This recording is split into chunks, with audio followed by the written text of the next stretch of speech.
રહેતા હોય ત્યાં માણસો તેલનું દાન કરી દે તો એ તેલના દાનના પ્રભાવથી ઘરના કલહો પણ શાંત થઈ જાય. એની અંદર એ તેલ રેડાઈ જાય.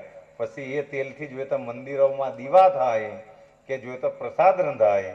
પણ એના પ્રભાવથી પણ સંસારના અવાજો, સંસારના કલહો બંધ થઈ જાય. એવી આ બધી વસ્તુ સંતોએ જણાવેલી છે.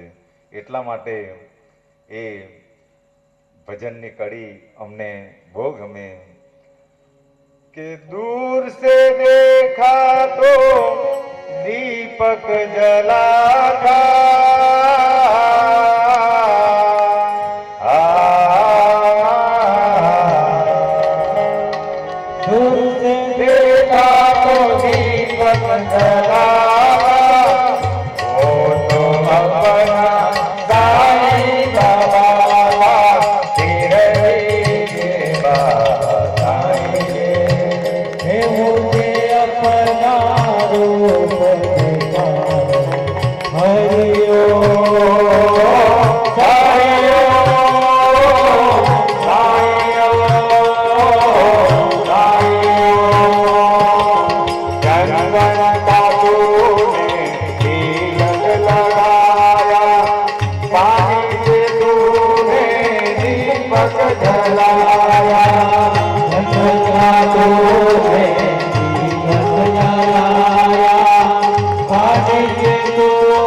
બાબાની પરમિશન મળી ગઈ ત્યારે એ દાભોલકરને ખાતરી થઈ ગઈ કે હવે મારું કાર્ય સફળ થવાનું છે.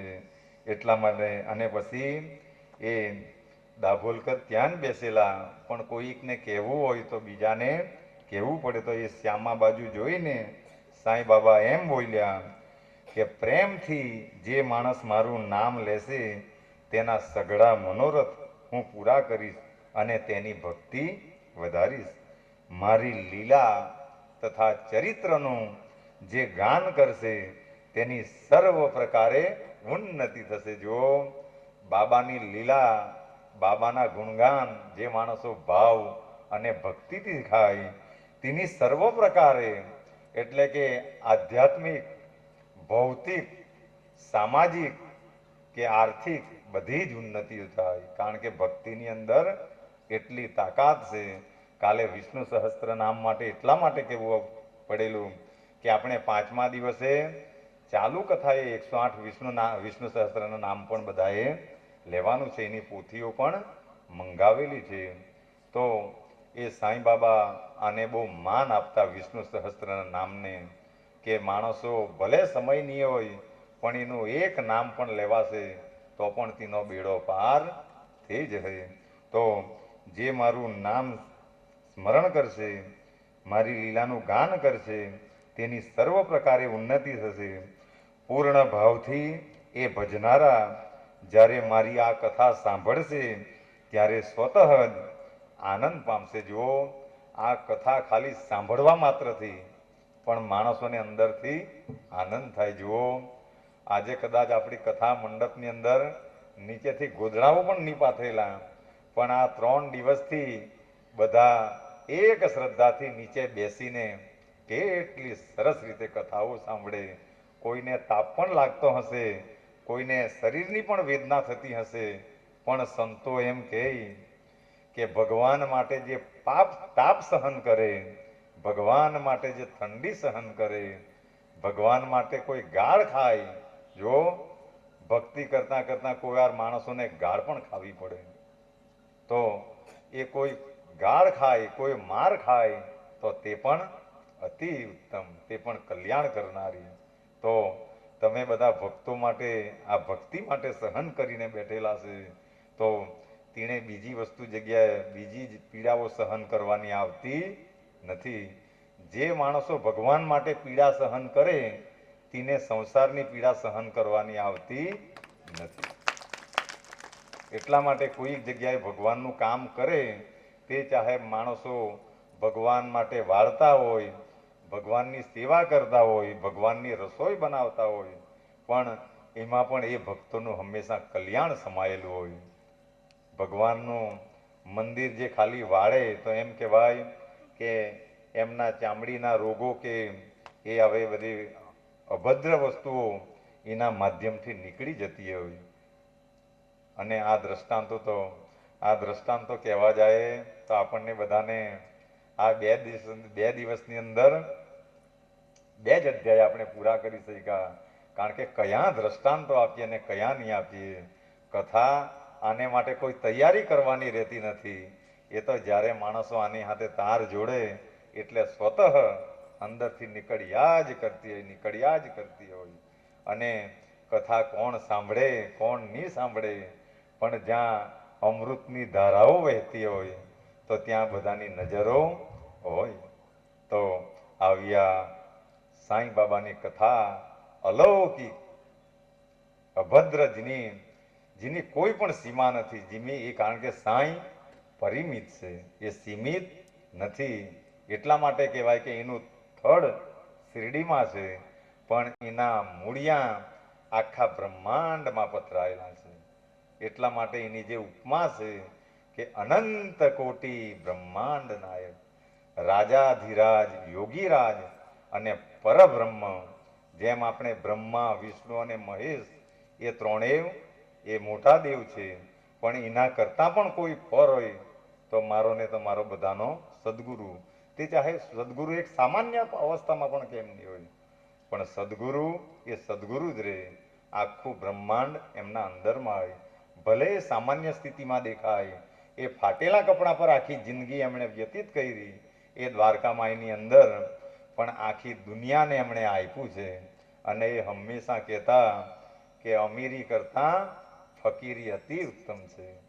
અમીરી કરતાં પણ, કારણ કે અમીરીઓ એ તમારા મગજને અસર કરે, ત્યારે ફકીરી એ માણસોને કોઈ પણ જાતની અસર કરતી નથી. અને ફકીરીને એટલા માટે અસર નહીં કરે કે એને એકવાર ખબર પડી જાય આ બધું આપણું જ છે, આ બધું ભગવાનનું જ છે, એ બધું આપણું જ છે.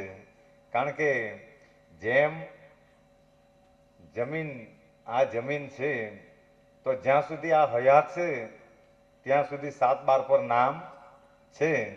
અને એકવાર આનું રામ નામ સત્ય થઈ ગયું એટલે એ અઠવાડિયામાં હજુ તો 12મું પણ નહીં પતે અને વંશજો જાય રહી કે આ નામને કાઢી નાખો. આટલીક વારનું ખાલી કામ છે. પણ ફકીરી અવસ્થા જે છે તો તેને આ બધું જ આપણું લાગે. આ બધા જ આપણા છે. કોણને સારું ભેદ રાખવાનું? જ્યાં સુધી છે ત્યાં સુધી છે. અને આમાંથી કદાચ કોઈ અબજપતિ પણ હશે. અહીંયા બધા ભક્તો બેસેલા એમાંથી અબજપતિ પણ હશે બધા, પણ એ અબજો રૂપિયા આપણે લટકાવીને ફરતા નથી. કારણ કે આ જમીન આજ સુધી કોઈની થયેલી નહીં અને ભવિષ્યમાં પણ કોઈની થશે નહીં. એનો માલિક ખાલી ને ખાલી આ છે. આ તો ખાલી બધા ઉપભોગતા છે. એટલા માટે આ જમીન ઉપર બધાએ મોહ રાખવાની વધારે પડતી મોહ રાખવાની જરૂર નથી. ને તો સંસારમાં આપણે જોઈએ આખા ખેતરોને ખેતરો એમ પડી રહે, પણ એક સામાન્ય શેડામાંથી આખી જિંદગી લડાઈ ઝઘડા કરે અને પછીથી જીવન પૂરું થઈ જાય.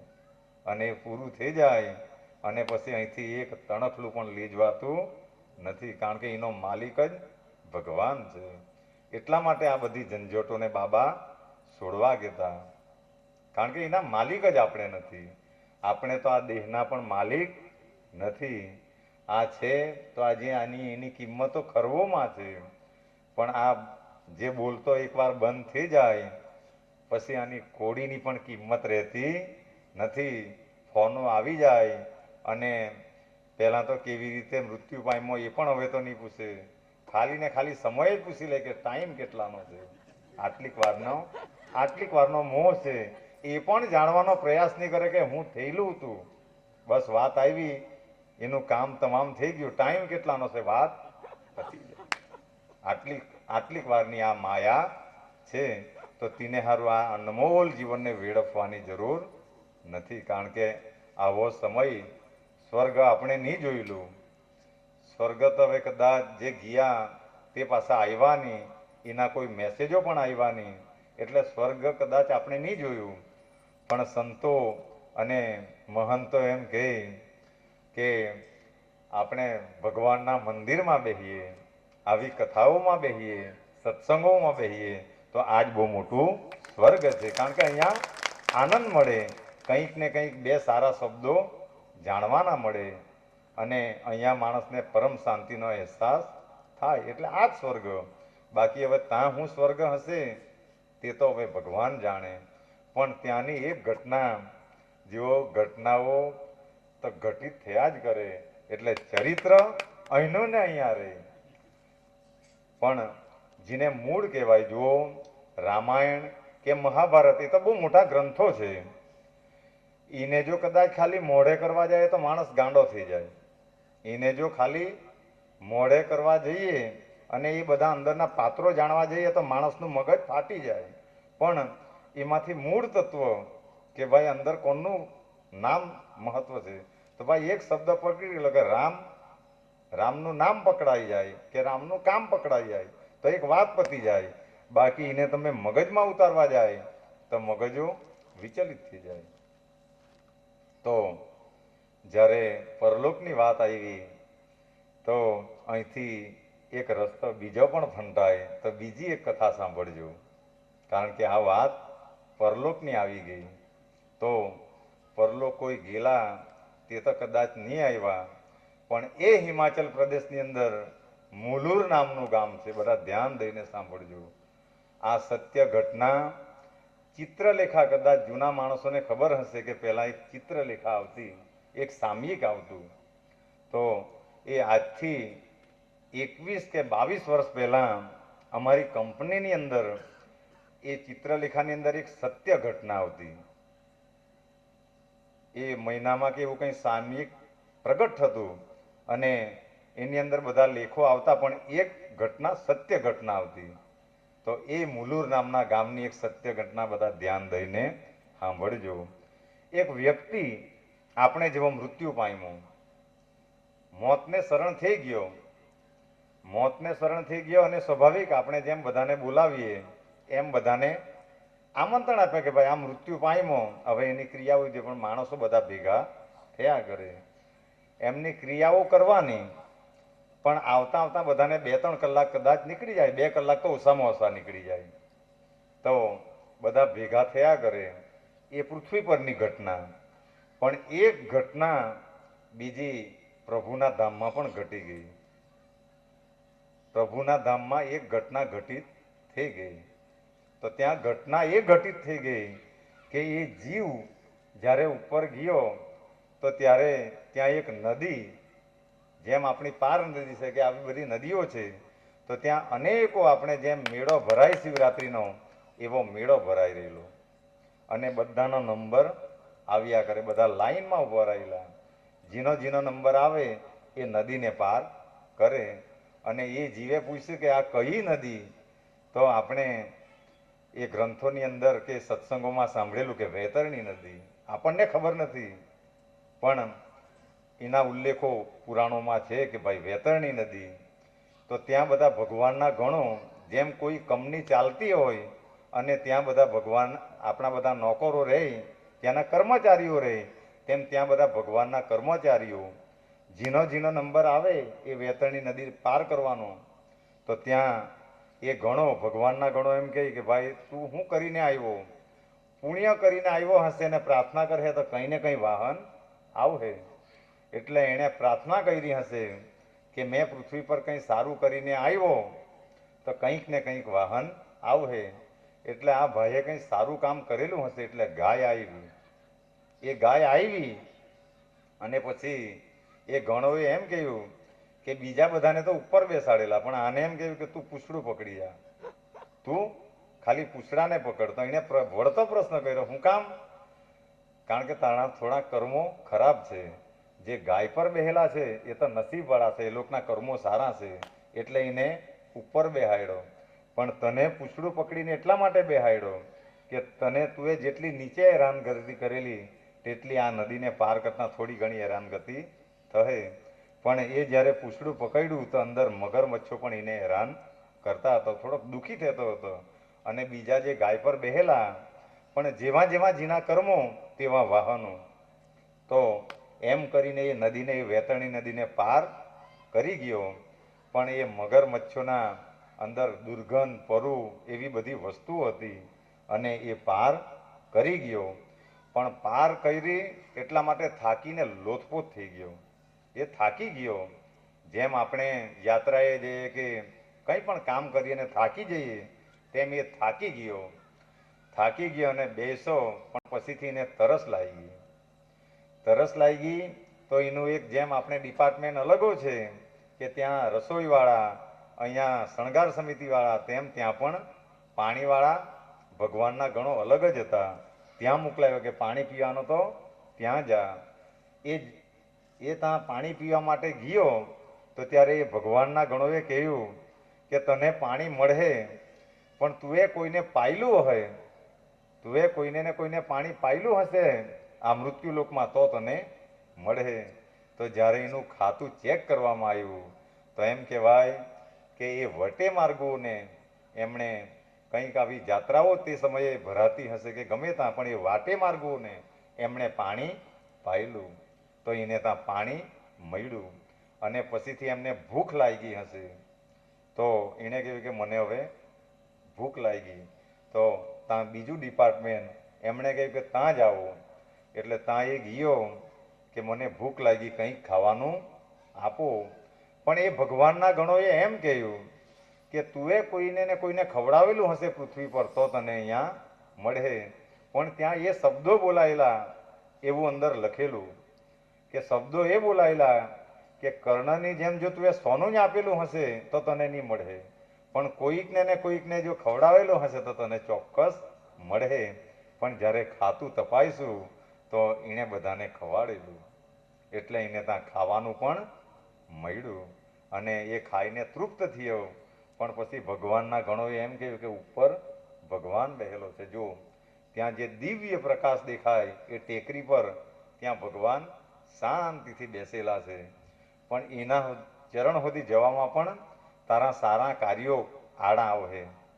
પણ તું અહીંથી પ્રાર્થના કર કે ભગવાન મેં કંઈ સારા કાર્યો કરેલા હશે તો કંઈક ને કંઈક આડું આવશે. તો એમણે પ્રાર્થના કરી તો કંઈક જનાવરા જેવા બધા એને દેખાયા. એ ઉપરથી બધા આવ્યા અને નીચે સુધી આવ્યા અને જ્યારે એમણે નજીક જઈને જ્યારે એ પકડ્યા અને જેવા એ હાથમાં આવ્યા તો એણે દ્રષ્ટિ કરી કે આ તો મેં ગરીબ ગુરબાને 400 આપેલા તે દે. બધા ધ્યાન દઈને સાંભળજો. મેં ગરીબ ગુરબાને જે 400 આપેલા, ઉપર ચડ્યો તો ઉપર કામડા આવ્યા અને એમ કરતાં કરતાં કપડાં પેન્ટ જે એણે દાનમાં આપેલું તે એ પકડીને એ ગાંઠ બનીને આવીને એના માધ્યમથી એ પ્રભુના ચરણ સુધી પહોંચી ગયો. પણ ભગવાનના ચરણ સુધી પહોંચ્યો તો ભગવાન ખુશ થયા કે ચાલ તારા સારા કર્મોને લીધે તું મારા ચરણ સુધી પહોંચી ગયો. ભગવાન મુસ્કુરાયા અને ભગવાને એમ કહ્યું કે ચાલ તું બહુ સદભાગી છે કે તારા સારા કર્મોને લીધે તું મારા ચરણ સુધી પહોંચી તો ગયો. પણ એ જીવ બોલ તારી કઈ ઈચ્છા, પણ એ મારીને તમારી જેમ ચગ્ર બોવતો હોય, એને એ એક્ટિવ તો હશે. એટલે એણે ભગવાનને એમ કહ્યું, કારણ કે ભગવાને વચન માંગવા ગયું એટલે એણે ભગવાન પર એવું વચન માંગ્યું કે ભગવાન તમે મને વચન આપ્યું પણ મેં ખાલી પૃથ્વી પર આટલા સારા કામો કરેલા તો એના લીધે એ પુણ્યથી મેં તારા ચરણ સુધી પહોંચી ગયો. તો મેં પૃથ્વી પર જઈને બધાને સમજાવી શકું એટલે તું મને પાછો પૃથ્વી પર મોકલાવો. તો એ વચન જાણીને ભગવાન પણ મંદ હૈસા. એને પણ એમ થયું કે આ બહુ ચગ્ર છે, પણ એકવાર ભગવાને વચન આપી દીધું એટલે ભગવાને તથાસ્તુ કરી દીધું. અને તથાસ્તુ કર્યું તેમાં તો તથા ભગવાન ત્યાં બોલ્યા અને અસ્તુ તો એને આ પૃથ્વી પર સંભળાયું અને ત્યાંથી એ બેઠો થઈ ગયો. ત્યાંથી એ મરણ પથારીમાંથી તથા ત્યાં બોલાયું અને અસ્તુ તો એને અહીંયા સંભળાયું.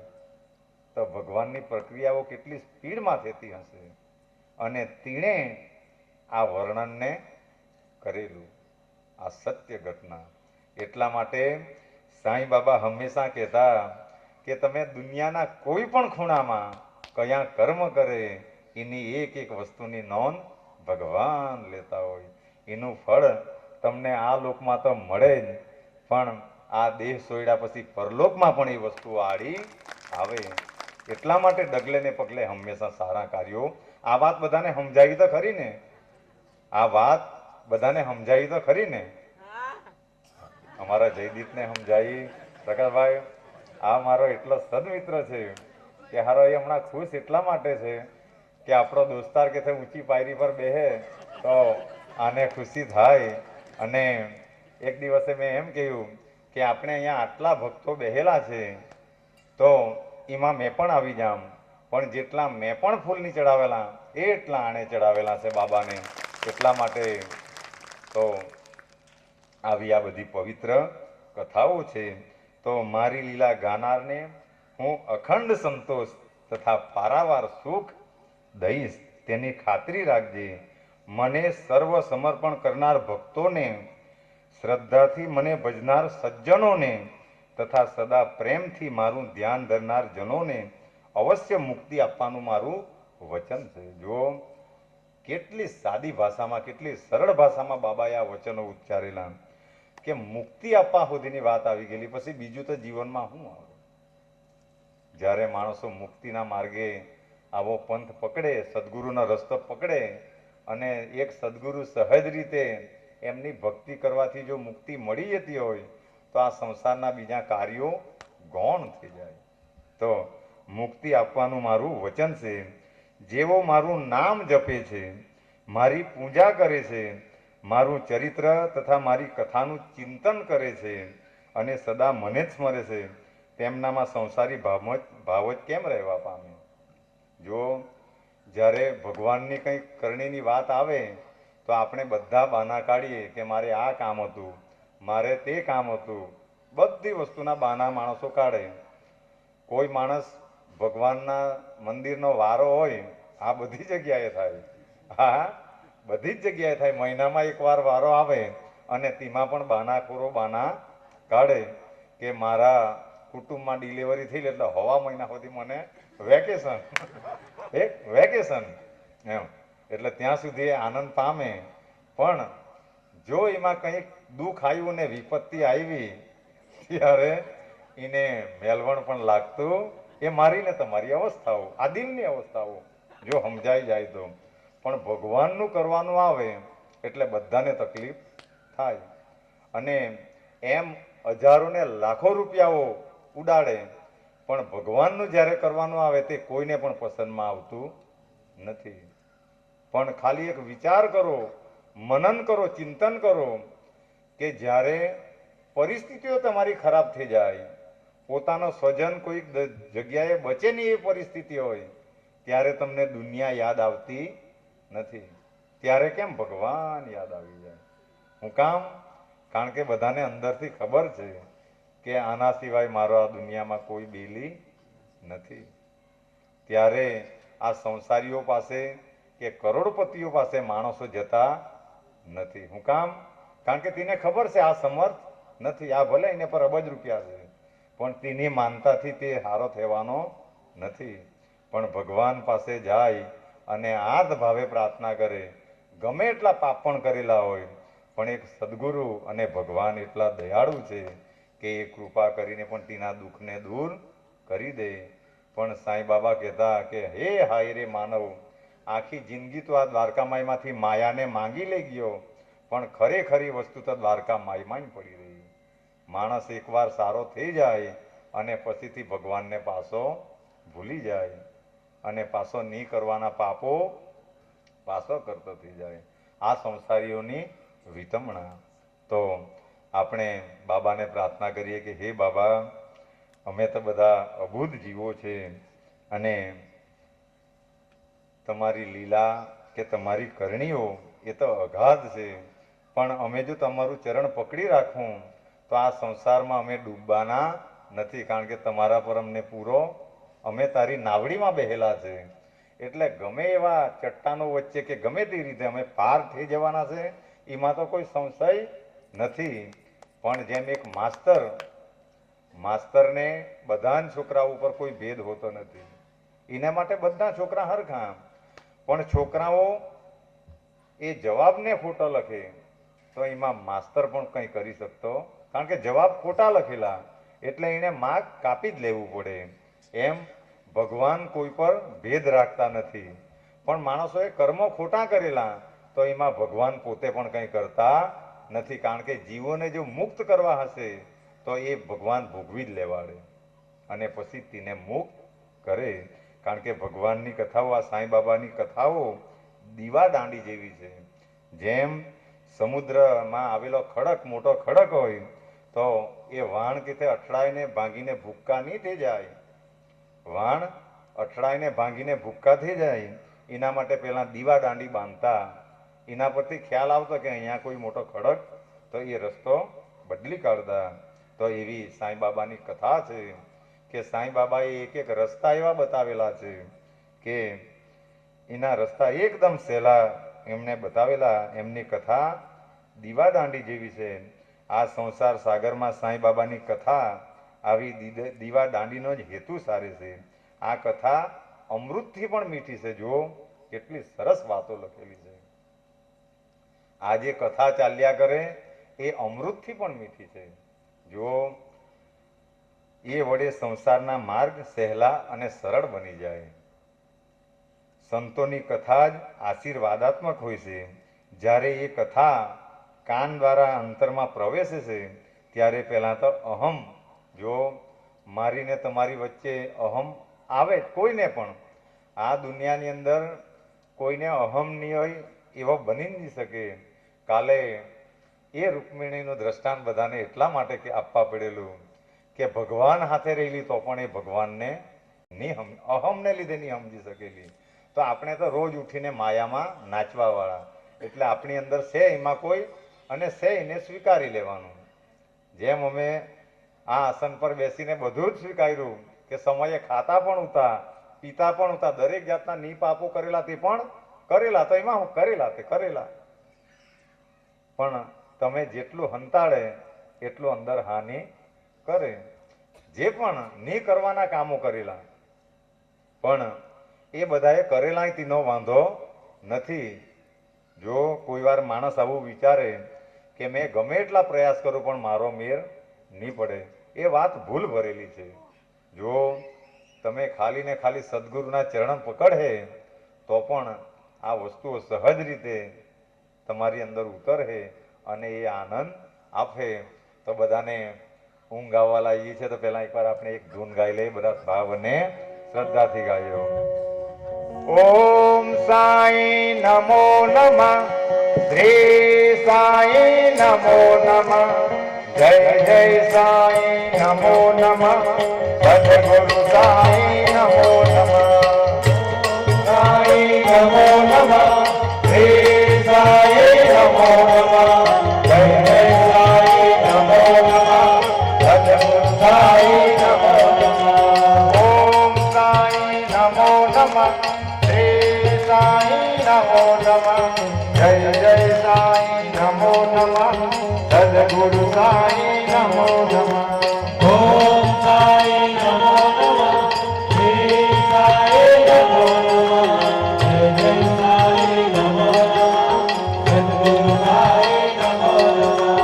દિગંબરા દિગંબરા શ્રીપાદ વલ્લભ દિગંબરા, દિગંબરા દિગંબરા શ્રીપાદ વલ્લભ દિગંબરા, દિગંબરા દિગંબરા શ્રીપાદ વલ્લભ દિગંબરા, દિગંબરા દિગંબરા શ્રીપાદ વલ્લભ દિગંબરા. બ્રહ્મા વિષ્ણુ મહેશ્વરા શ્રીપાદ વલ્લભ દિગંબરા, બ્રહ્મા વિષ્ણુ મહેશ્વરા શ્રીપાદ વલ્લભ દિગંબરા, શ્રીપાદ વલ્લભ દિગંબરા, શ્રીપાદ વલ્લભ દિગંબરા, શ્રીપાદ વલ્લભ દિગંબરા, શ્રીપાદ વલ્લભ દિગંબરા. બોલો અવધૂત ચિંતન શ્રી ગુરુદેવ દાદા. કોઈક વાર યજ્ઞ ચાલે તો કોઈક વાર માણસને જોકો આવી જાય તો બ્રાહ્મણ એમ કે 3 વાર તાળી પાડી લે, એટલે આપણે 3 વાર તાળી પાડી દીધી છે, એટલે પાછા જાગી ગયા. કારણ કે આપણે બધા 5 વાગે ખાવાના ટેવાયેલા અને 7 વાગે હોવાના ટેવાયેલા, એટલે સ્વાભાવિક છે, આવે અમારી અંદર પણ આવે. પણ બધા સંતો એમ કહે કે કથાની અંદર આવીને જે તો હુઈ જાઓ તો પણ તેનું કલ્યાણ નિશ્ચિત છે. તેવી આ વસ્તુ છે. કારણ કે બોસ અહીંથી શિરડી જાય તો જેને ઉત્સાહ હોય તો તે આમ તેમ નજર કરીને જાગૃત અવસ્થામાં બેહેલો પણ હોય.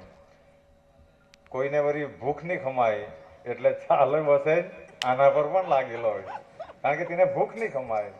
અને કે અમારે જેવો વ્યસનનો અમારા પર દાખલા એટલા માટે આપવા પડે કે જ્યાં સુધી પોતાની જાત પર અપાય ત્યાં સુધી તો કોઈ વ્યસનવાળો હોય તો કે બીડી ફૂંકીને પણ ચાલુ બસે પણ બીડી ફૂંક્યા કરે.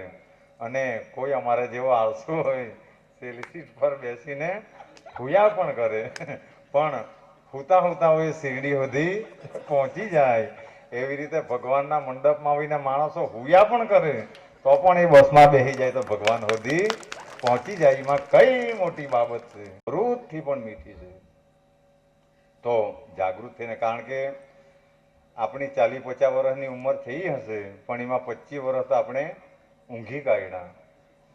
10 વર્ષ કદાચ આવા તેવા વ્યસનોમાં ને ગમે તેવા ફરવામાં કાઢી નાખ્યા. બીજી બધી વસ્તુઓ ભણવામાં ને એમાં કામ કરવામાં નીકળી ગયા તો એનું સર્વૈયું માંડે તો કદાચ વરફ પણ નહીં થાય. ભક્તિ કરેલી હોય એને તો ખાલી 365 દાડા પણ એટલા કલાકો નહીં થતા હશે. પણ જે જ્યારે સમય મળ્યો તો ત્યારે જાગૃત થઈને આ વસ્તુને સાંભળવી જરૂર. બાકી હોવાનું તો આખી જિંદગી છે, કામો પણ આખી જિંદગી છે. જુઓ, આ સંસારની અંદર માણસ પૂરો થઈ જાય પણ એની કામનાઓ અને કામ પૂરું થતું નથી. ને તો એક વડીલ સાંઈધામમાં આજથી ઘણા વર્ષો પહેલાં આવતી અને એને એક પ્રશ્ન હતો કે અમારી ઘરે એક દીકરી અવતરી જાય તો સારું. આ એ 20-21 વર્ષ પરની આ વાત. દીકરી અવતરી ગઈ અને પછીથી એ રડે બહુ. તો તેને માટે પણ એ બાબાને જ ફરિયાદ કરે કે હવે રડે બહુ. નીવતી ત્યાં સુધી રડતી નહીં હોતી, હવે આપી તો રડે બહુ. રડે બહુ, પાછી ફરિયાદ કરી હવે ભણે નહીં. ભણે નહીં, જઈ ત્યાં ભણી તો હવે નોકરી નહીં મળે. નોકરી પણ મળી ગઈ અને પછીથી તે વડીલને એક ચિંતા હતી કે હવે લગ્ન થઈ જાય તો સારું, આટલું કામ છે પછી કોઈ કામ મારું નથી. ચાલ જેમ તેમ કરીને નોકરી લાગી ગઈ અને પછી લગ્નનો તાણા લગ્ન થઈ જાય પછી અમારી ચિંતાઓ ટળી જાય. તો હમણાં લગ્ન પણ થઈ ગયેલા 3 વર્ષથી પણ હવે સંતાન નહીં મળે. તો એક દિવસ એ બા એ વડીલ એમ કહી ગઈ કે હવે મારું બીજું કોઈ ઈચ્છા નહીં મળે, હવે ખાલી એકવાર એ દીકરીનું એક સંતાન થઈ જાય એટલે મારું જીવન પૂરું. જે દીકરી જ્યારે અવતરણ જે મૂળ હતું ત્યારથી એ ભગવાન પર માંગે તો એ દીકરી મોટી થઈ ગઈ ને તેનું પણ સંતાન માટે આજે માંગે એટલો સમય થઈ ગયો. એટલે આ સંસારમાં માણસો મૃત્યુ પામે, શરીર પતી જાય પણ તેની કામના પતતી નથી. એટલા માટે આવા સમર્થો અમારા સદગુરુ દયાનંદ મહારાજ શ્રી ખાસ કહેતા કે હું હોઈ ગયા બધા વારે વારે આ શબ્દને કહેતા. એટલે જીવનની અંદર માણસોએ જાગી જવાની જરૂર છે. તો સાંઈ બાબાની આવી આ કથા છે. તો જેમ સાંઈ બાબાનો પ્રેમ કેવો હતો, જો બધા ધ્યાન દઈને સાંભળજો. ભક્તો પર બાબાનો કેવો પ્રેમ હતો કે જેમ એક ગાય એને વાછરડા પર અગાધ પ્રેમ રહે કે એ વાછરડું ભૂખાયેલું થાય અને એ ગાયના આચર તો એ અમૃતની ધારાની જેમ છલકાતા હોય પણ જ્યાં સુધી એ બચ્ચું એની અંદર ધક્કો આપે નહીં ત્યાં સુધી એ ધારા છૂટે નહીં. આ કેવી પવિત્ર વસ્તુ હશે, આ પ્રેમની કેવી પરિભાષાઓ હશે કે એ ખાલી એ વાછરડું એને ધક્કો મારે અને એ દૂધની અવિરત ધારા વહે. એવી સાંઈ બાબા માટે ગમે એવા પાપીઓ પણ એ શ્રદ્ધાથી એના ચરણમાં આવીને ખાલી એને પગ પકડી લે, એનું નામ સ્મરણ કરી લે તો ગમે એવો દુઃખી માણસ પણ સુખી બની જાય. એમાં કોઈ સંશય નથી. કારણ કે ભગવાન માણસોને પાપ જોનારા નથી. એ તો મારા ભક્તની તીવ્રતા, મારા ભક્તોનો મનોવેગ કેવો છે એના પર એ નિર્ભર કરે. તો અહીંયા 3જો અધ્યાય સમાપ્ત થાય. તો જેમ દાભોલકરજી એને, કારણ કે આપણે પર હવે ફક્ત આજના છે પછી 5 જ દિવસ છે અને હજુ તો આપણે બધા 3જા અધ્યાય પર છે. તો આ અધ્યાયને આપણે બધા વિરામ આપીએ અને પછીથી સાંઈના પ્રાગટ્યની કથા આવવાની છે. તો આ અધ્યાયને વિરામ આપતા જેમ એ દાભોલકરજીએ એ અધ્યાયને વિરામ આપ્યો તો આપણે પણ વિરામ આપીએ. સ્વસ્તિ શ્રી સંત સજ્જન પ્રેરિતે ભક્ત હેમાડ પંત વિરચિતે શ્રી સાંઈ સમર્થ સચ્ચરિત્રે ગ્રંથ પ્રયોજનમ નામ 3જો અધ્યાય સંપૂર્ણ. શ્રી સદગુરુ સાંઈનાથ અર્પણમસ્તુ. બોલો શ્રી સદગુરુ સાંઈનાથ મહારાજ કી જય. તો અહીંયા 3જો અવતાર 3જો અધ્યાય પૂર્ણ થાય અને અધ્યાય 4થો કે જેનું નામ છે સાંઈ સમર્થ અવતરણ. હવે પછીથી સાંઈ કેવી રીતે શિરડીમાં આવેલા તો એ અધ્યાય અહીંથી ચાલુ થાય. તો એ સાંઈ સમર્થના અવતરણનો એ 4થો અધ્યાય પણ એ અધ્યાય ચાલુ થાય એટલે ફરીથી ગણપતિ વગેરેને યાદ કરવું પડે. કારણ કે વિઘ્નો કે આ બાધાઓ આપણા પર આક્રમણ કરે એટલે એ દાભોલ કરીએ. જેમ દરેક અધ્યાયની અંદર આવા ગણપતિને અને સરસ્વતીને ગુરુને યાદ કર્યા કે જેને યાદ કરવાથી પણ વિઘ્નો દૂર થઈ જાય. તો બધા શ્રદ્ધાથી બોલો. સાંભળજો. અધ્યાય 4 શ્રી સાંઈ સમર્થ અવતરણ. શ્રી ગણેશાય નમઃ. શ્રી સરસ્વત્યે નમઃ. શ્રી ગુરુભ્યો નમઃ. શ્રી કુળદેવતાય નમઃ. શ્રી સીતારામચંદ્રાભ્યામ નમઃ. શ્રી સદગુરુ સાંઈનાથાય નમઃ. તો આટલા સદગુરુ એ ગુરુને નમન કરીને પછીથી એ દાભોલ કરીએ. જેમ આ અધ્યાય કહેવાની શરૂઆત કરી તો આપણે પણ એ અધ્યાય કહેવાની આ અધ્યાય સાંભળવાની શરૂઆત કરીએ કે ગયા અધ્યાયમાં આપણે અવાર સુધી તો આ ચરિત્ર કેમ લખાયેલું, એનું મહત્વ શું છે એ આપણે બધા સમજી જા. બાબાનું નામ કેટલું પવિત્ર છે અને હવે પછીથી બાબાની લીલાઓ, બાબાની કરણીઓ એનું એ કેવી રીતે પ્રગટ થયેલા, હું કામ પ્રગટ થયેલા, તો એના અધ્યાય આપણે બધા શાંતિથી સાંભળવું. તો પહેલા તો સંતનું જીવન કાર્ય કે સંતો આ ધરતી પર કેમ આવે અને એ લોકો કયા કાર્યો કરીને જાય, એ લોકોની ફરજોમાં શું આવે, તો એનું વર્ણન બધાને આ અધ્યાયની અંદર કરવામાં આવેલું છે. તો જ્યારે ધર્મનો લોપ થાય છે તથા અધર્મની વૃદ્ધિ થઈ જાય, જ્યારે પાપ વધી જાય ત્યારે સાધુઓની રક્ષા અર્થે, દુષ્ટોના નાશ માટે તથા ધર્મના પુનરુદ્ધાર સ્વરૂપ યુગે યુગે અવતાર ધારણ કરો. એ તો ભગવાન કરે, પણ આવા સંતો હું કામ અવતાર ધારણ કરે તેની આ વાત છે કે સાંઈ બાબાને ગમે એટલો પાપી હોય તેના પર પણ આને લેસ માત્ર એને ક્રોધ આવતો નહીં હતો. એવા ભક્તો પર તો એને વધારે પ્રેમ ઉપજતો. જેમ આપણા ઘરની અંદર કોઈ ગાંડો છોકરો હોય, 4-5 દીકરા હોય અને કોઈ ગાંડો છોકરો હોય તો માય બાપને તેના પર વિશેષ જેમ પ્રેમ રહે, એવી રીતે જે આ સંસારની અંદર માણસો ગાંડાઈ કરે. જો સારા કાર્યો કોઈક જગ્યાએ મંદિરના કાર્યો ચાલતા હોય અને એમાં 2-4 જણા અસંતોષી રહે, ગાંડાઈનું કામ કરે, પણ જે સારા છે તેને ગાંડાઈ કરવાની જરૂર નથી. કારણ કે ભગવાન તો ડાયરેક્ટ શસ્ત્ર પણ છોડી દે, પણ સંતો કોઈ દિવસ શસ્ત્ર છોડતા નથી. એ તો ગમે તેવા પાપીઓને પણ સુધારવાનો જ એનું જ નામ સંત. સંતની વ્યાખ્યા અમારા પ્રકાશભાઈના સંબોધનમાં અમે આસમા ગામે બહુ સારી સાંભળેલી. પણ એ વાતો તો જેને સમજાય તેને સમજાય, જેને નહીં સમજાય તો તેને નહીં સમજાય. એના માટે માણસે જાગૃત રહેવું પડે તો આ વસ્તુ સમજાય. તો સાંઈ બાબા જેવા સમર્થો ઇતિહાસીનો ગવાહ છે કે ગમે તેવા પાપીઓ પર પણ સાંઈ બાબાએ દયા કરેલી છે. તો આવું જ્યારે લોકો ગમે તેવું કરવા લાગે, ગમે તેવા નિશ્ચિત પીણાઓ પીવા લાગે, દારૂ પીવા લાગે, જીવોને ગમે તેમ મારવા લાગે, લોકોને લૂંટફાટ કરવા લાગે, તો ત્યારે આવા સંતો પ્રગટે. તો એવા જે સંત એ અહમદનગર જિલ્લામાં અને કોપરગાંવ તાલુકામાં શિરડી નામના ગામમાં એ લીમડાના ઝાડ નીચે એક દિવ્ય અવસ્થામાં પ્રગટ થયેલા અને લોકોએ જોયેલા. તો એનો પ્રાગટ્યનો સમય હતો.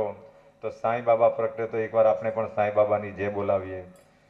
બોલો અનંત કોટી બ્રહ્માંડ નાયક રાજા યોગીરાજ પરબ્રહ્મ શ્રી સચ્ચિદાનંદ સદ્ગુરુ સાઈનાથ મહારાજ કી જય.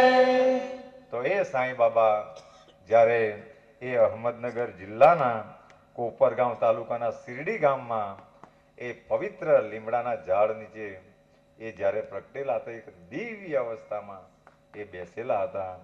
લોકો એમને તાળ તડકાની કોઈ પરવા નહીં હતી. જો માણસોને જ્યારે દિવ્ય અવસ્થા પ્રાપ્ત થાય ત્યારે એને ઠંડી, ગરમી, પાપ, તાપ, સંતાપ એ હેરાન કરી શકતા નથી. કારણ કે એની અંદર એટલી ઉર્મિઓ જરે, એની અંદરથી એટલો આનંદ જરે કે એને તાડ, તડકો કે માર પણ એને કંઈ કરી શકતો. પણ આ તો બધી અનમોલ વસ્તુ હશે જો પ્રાપ્ત થાય તો એવી રીતે પ્રગટેલા હતા. અને એ એમનું વ્યક્તિત્વ, જો સાંઈ બાબાનું વ્યક્તિત્વ કેવું હતું, એ પ્રગટ્યા પછી તો અનેકો લીલા કરી. એની લીલાનું ગુણગાન ગાવા જાય તો આપણે આ અધ્યાયોમાંથી જ નીકળી શકતા નથી. પણ એમનું વ્યક્તિત્વ કેવું હતું તે બધા ધ્યાન દઈને સાંભળજો. જો આ દુનિયાની અંદર અભિમાની માણસ હોય તો તેને માટે કોઈ બોલવા માટે પણ રાજી નહીં રહે. પણ માણસો હસમુખા હોય, બધાને પ્રેમથી મળતા હોય, પ્રેમથી ગળે લગાવતા હોય તો એને ખાલી જોઈ એટલે પણ બધાને આનંદ થાય. પણ જે માણસો ચિંતાતુર અવસ્થામાં રહે, ગમનમાં રહે તો તેને કોઈ બોલાવતા પણ નથી. એટલા માટે જીવન એવી રીતે જીવવાનું કે હંમેશા વદનને પ્રસન્ન રાખવાનું, આપણા કરતાં મોટા એના આશીર્વાદ લેવાના, નાનાને ગળે, આ બધી પરંપરાઓ છે. એનાથી માણસોના પ્રેમ વધે. પણ આપણા બધાની નબળાઈઓ હોય છે કે આપણે આવી બધી વસ્તુ પર ધ્યાન આપતા નથી. ભગવાનને કેવી રીતે ચડાવવાનું ને આ વસ્તુ પર પહેલાં ધ્યાન આપીએ, પણ ભગવાન શું કહેવા માંગે એને પર ધ્યાન આપતા ને. તો ભગવાન એટલા દયાળુ છે. કોઈ ઘણીવાર એવા પ્રશ્નો બને કે અહીંયા સાંઈનામ બાબા નજીક કોઈને જવા નહીં દેવાનું. હું કામ? બધા કહે કે જાય તો અભડાઈ જાય. એવું નથી, સંતો આવા નથી. ભગવાન હે નહીં જવા દે વસ્તુ અલગ છે. પણ આજ સુધી બાબા પાસે અમે એક સામાન્ય માણસને પણ એટલા માટે ઉપર સુધી હાર ચડાવવા મોકલાવીએ કારણ કે જ્યારે એ શિરડીમાં હયાત હતો, જ્યારે એ શિરડીમાં હયાત હતો તો કોળીના પિત્યાના હાથનું પણ પાણી પીધેલું અને આ બાબાએ ખાધેલું. એટલા માટે આ જીવનની અંદર ભેદ નહીં આવવો જોઈએ. પણ માણસો ભક્તિ કેવી કરવાની તેના માટે તે મહત્વની, પણ કોણ ઉપર ચડે ને કોણ નહીં ચડે એ બધાની દ્રષ્ટિમાં આવે. આને માટે કોઈ પણ ભેદ નથી. કારણ કે આ તો બધાના દિલની અંદર વસનારો છે, પ્રેમના તાંતણે બંધાયેલો આ છે. એટલા માટે આજે સમય શિરડીની વસ્તુ અલગ છે, કારણ કે આજે ત્યાં માહોલ તેવો છે. પણ આપણે અહીંયા આજે છે બધાને મોકો મળતો છે તો જઈને હાર ચડાવી આવવાનો. આજે છે સમય. નહીં તો ઘણીવાર મંદિરોમાં જેમ ચાય કરતા કેટલી વધારે ગરમ રહે એમ મંદિરોમાં બીજા તો નહીં પણ બીજા જ ના પાડી દે કે ત્યાં જવાની જરૂર નથી, ત્યાં નજીક જવા. અરે જવાનું, આ સંતોના ચરણ સુધી જવાનું, એવું કંઈ થોડું છે. એ કોઈનાથી પણ અભડાતો નથી. એને જ્યારે કોળીને પીત્યાથી પણ એની અભડાયો તો આપણે તો બધા સારા છે. એટલા માટે જાઈને દર્શન કરવાના. જ્યાં સુધી સમય છે પછી જ્યારે એની મર્યાદાઓ વધે ને કંઈક ટ્રસ્ટ બને ને એને રોક લગાવવામાં આવે ત્યારે એ ટ્રસ્ટના નિયમ હિસાબે પણ ચાલવું પડે. પણ જ્યાં સુધી સમય છે તો સદગુરુના ચરણ પકડી લેવા જેવા. જવાનું એમાં શું છે? જવા દીધેલા પણ તો પણ કંઈ સદગુરુએ કોઈ દિવસે રોક્યા કોઈને? જેમ આપણે પદયાત્રામાં જઈએ અને એ પદયાત્રાની અંદર બધા કે આ નિયમ નહીં પાડે. જો નિયમોમાં રહેવું જ જોઈએ. સાંઈ બાબાને આવા નિયમો અને ભક્તિ બહુ ગમે, પાડવું જ જોઈએ નિયમો. પણ કોઈને ના પાડવાની આવે તો શિરડી માટે અમે એટલા માટે ના નહીં પાડીએ અને સદગુરુને કહી દઈએ કે બાબા તારા શિરડી આવવાનું ને અમે જો ના પાડીએ તો અમે તારા ગુનામાં આવીએ. તને જો તે ભક્તો પસંદમાં નહીં આવે કે એનો બોલાવો નહીં હોય તો તારે તેને ગમે તે રીતે ગૂંચવીને પણ રાખી દેવાના. પણ અમારા જેવા પામર જીવો ના પાડે તો તકલીફ થાય. એટલા માટે આપણા પંચલાઈથી હજારો ભક્તો જાય. અરે પૈસા હોય તો પણ આવે ને નહીં હોય તો પણ આજ સુધી એને કોઈ પણ દિવસ રોક્યા નહીં. પૈસા હોય તો બધા જ જાય, પણ જેના પર પૈસા નહીં હોય ને આ લઈ જાય તો તેનું નામ સાંઈ બાબા. પૈસા હોય ત્યાં તો બધા જ બધી વસ્તુ કરે. પણ આ એક એવા દયાળુ દેવ છે કે એ જ્યારે બોલાવે તો દુઃખના વાદળો પણ હટી જાય અને એ જે દાડે બોલાવે તમારો રોગ પણ સારો થઈ જાય. તમે ગમે એટલી દુવિધામાં હોય તો એ દુવિધા પણ દૂર થઈ જાય. અને માણસના ગમે એવા હંતાપો હોય તો એ હંતાપોને પણ એ દૂર થઈ જાય. અને જેમ એ ચકલીને આપણે દોરો બાંધીને ખેંચી લાવીએ એવી રીતે સાંઈ બાબા એના ભક્તોને દેશ દિશાવરમાંથી એના સમયે શિરડીમાં ખેંચાય. એટલી બધી આ પવિત્ર કથાઓ છે. તો એ સાંઈ બાબાનું વ્યક્તિત્વ કેવું છે તે બધા ધ્યાન દઈને સાંભળજો કે સાંઈ બાબાને લીધે જ શિરડી અગત્યનું સ્થળ બન્યું. હવે સાંઈ બાબાનું વ્યક્તિત્વ કેવું હતું તે જોઈએ. આ દુસ્તર સંસાર એમણે જીત્યો હતો.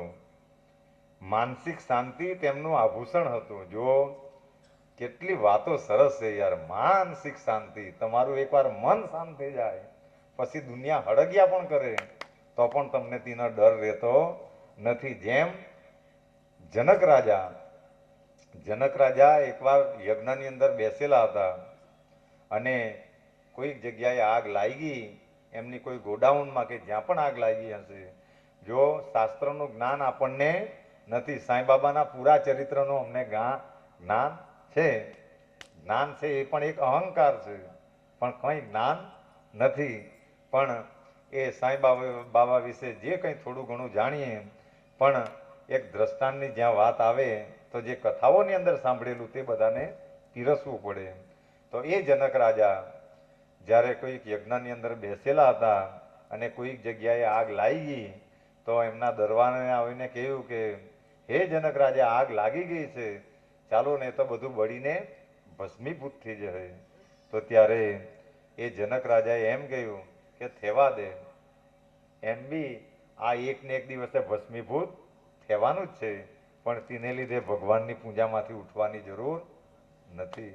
કારણ કે એક ને એક દિવસે આ પણ પૂરું જ થઈ જાય અને એ ક્યારે થઈ જવાનું છે તેનો પણ કોઈ સમય નક્કી નથી. જેમ ગળાનું આયુષ્ય કેટલું એ કોઈ નક્કી કરી શકતું નથી. ખાલી એક છૂટી જાય ને એ ફૂટી જાય, ખાલી છૂટે એટલી વારનું કામ. એવી રીતે આ સંસારની અંદર આ માણસ પરપોટાની જેમ ક્યારે ફૂટી જાય એનો કોઈ પણ ભરોસો નથી. એટલે કોઈ કહે કે મારે આ કામ છે તે કામ છે તો એ કામો તો રહેવાના જ, પણ જ્યારે ભક્તિ કરવાનો સમય આવે, આવો સત્સંગનો સમય રહે, આવી કથા શ્રવણ કરવાની આવે તો ત્યારે સમય માણસોએ કાઢવો જ જોઈએ. કારણ કે એમાંથી અમૂલ્ય રત્નો નીકળતા હોય. તો એ એકવાર પ્રાપ્ત થઈ જાય તો પછી તેની માનસિકતા એ શાંત થઈ જાય અને માનસિકતા શાંત થઈ જાય એટલે પછી એનું બધું જ શાંત થઈ જાય. માણસનું મન શાંત થઈ જાય. જો આપણે તે દિવસે બ્રહ્મ મુહૂર્તમાં ઉઠવાની વાત કરી, હું કામ? કારણ કે બધા ઉઠી એટલા માટે નહીં રહે પથારીમાંથી કે હુતા જ એ લોકો વિચારે કે મારું આ કામ બાકી છે, મારું તે કામ બાકી છે, મારે આમ જવાનું છે. એટલે પથારીમાં જ પહેલા એનું મન થાકી જાય. અનુભવ કરજો એનો. પહેલા એ પથારીમાં એનું મન થાકી જાય, તન તો પછી થાકે. પણ એ સવારે ઉઠે જ આ વિચારોમાં થાકેલો ઉઠે. પછી આખો દિવસ તો કેમ કરે તે તો તે જ જાણે. એટલા માટે મનને જાગૃત રાખવાનું. જેટલા તમે જીવનની અંદર ઢીલા રહે, જેટલું ઢીલું મૂકે એટલું બધાને નુકસાન. એટલા માટે હંમેશા જાગૃતિ, કારણ કે કોઈ પણ જવાબદારી કોઈ પણ, જો ભગવાને આપણા પર એટલી બધી કૃપા કરેલી છે કે જેની કોઈ પણ સીમા નથી. ને તો ખાલી એક વિચાર કરો કે ખાલી ને ખાલી આંખ નહીં આપેલી હતી તો તમે ને મેં આ જગા પર નહીં હતા, ઘેરથી જ નહીં ઉતરાતે. પગ નહીં આપેલા હતા તો પણ આ જગા પર નહીં હતી. તો ખાલી વિચાર કરો કે કેટલી ભગવાને આપણા પર કૃપા કરેલી છે. અને એ કદાચ હમણાં આપણે માણસો બનાવેલા છે તો આપણે કથામાં બેહેલા છે, કથા સાંભળતા છે, પણ ખાલી વિચાર કરો કે એની જગા પર આપણને આવા શ્વાન કે વાનરો બનાવેલા હતા તો હમણાં આપણે શું કરતા હતા? ખાલી વિચાર કરો કે હમણાં માણસો છે એટલે ભગવાન કે સદગુરુની કથા સાંભળતા છે, પણ જો કદાચ વાનર બનાવેલા હતા તો કયા ઝાડ પર રાત વિતાવી હતી એનો વિચારતા હતા, ને કાં ખાવાનું મળે એનો વિચાર કરતા હતા. શું પરિસ્થિતિ આપણી થતી અને કાં વરસાદ, કાં તાપ, કાં ઠંડી, તો એના પર ચિંતન કરજો, તમારા રૂવાટા રોંગટા ખડા થઈ જશે. તો આપણને ભગવાને મનુષ્ય બનાવેલા છે. તો કહેવાનો મતલબ એ છે કે અંદરથી મજબૂત રહેવા, માનસિક શાંતિને બનાવી રાખો. બીજી બધી વસ્તુઓ તો મળવાની જ છે. તો એ માનસિક શાંતિ એમનું આભૂષણ હતું. પોતે ડાપણનો ભંડાર હતા અને વૈષ્ણવ ભક્તોનું આશ્રય સ્થાન હતા. કર્ણ જેવા દાની હતા. જો દાનની વાત આવી કે કર્ણ જેવા દાની હતા. એમણે જ્યારે દેહ છોડ્યો તો લાખો ભક્તોને ત્યારે 20-20 રૂપિયા નાની છોકરીઓને આપી દેતા કે લેવો. આપવામાં એ માનતા. જો આ વડીલો નાના ભૂલકાઓને હું કામ આપવું જોઈએ? એ આપે એટલે એને અંદરનો રાજી થાય. એ રાજી થાય એટલે તમને જેને તેને દુઃખી માણસોને કે જો ભગવાને સ્થિતિ બનાવેલી છે તો પોતે પણ ખાવો અને લોકોને પણ ખવડાવો. ખવડાવેલું માણસ યાદ કરે જિંદગીમાં. તો પોતે પણ ખાવો અને છે તો ખવડાવવાનું. નહીં તો ભગવાને આપણી અવસ્થાઓ ખરાબ બનાવેલી હતી તો થોડો આપણો સમય સારો રહેતો. તો એ દાનમાં તો કર્ણ જેવા દાની હતા. સર્વસારના સારોત્તમ હતા. ક્ષણિક વસ્તુ પર તેમને ભાવ ન હતો. તે સદા આત્મદર્શનમાં જ મસ્ત રહેતા. આત્મદર્શનની જ્યાં વાત આવી, આ બધા જ આપણા છે. અહીંયા કોઈ પારકું નથી. કારણ કે બધાની અંદર ભગવાન છે. પણ એમાં જ્યારે ભેદ આવે તો જાણવાનું કે આપણી ભક્તિમાં કાં કમી છે. આત્મદર્શનમાં જ મસ્ત રહેતા. આ લોક કે પરલોકની કોઈ ચીજ પર તેમને મુદ્દલ રાગ ન હતો.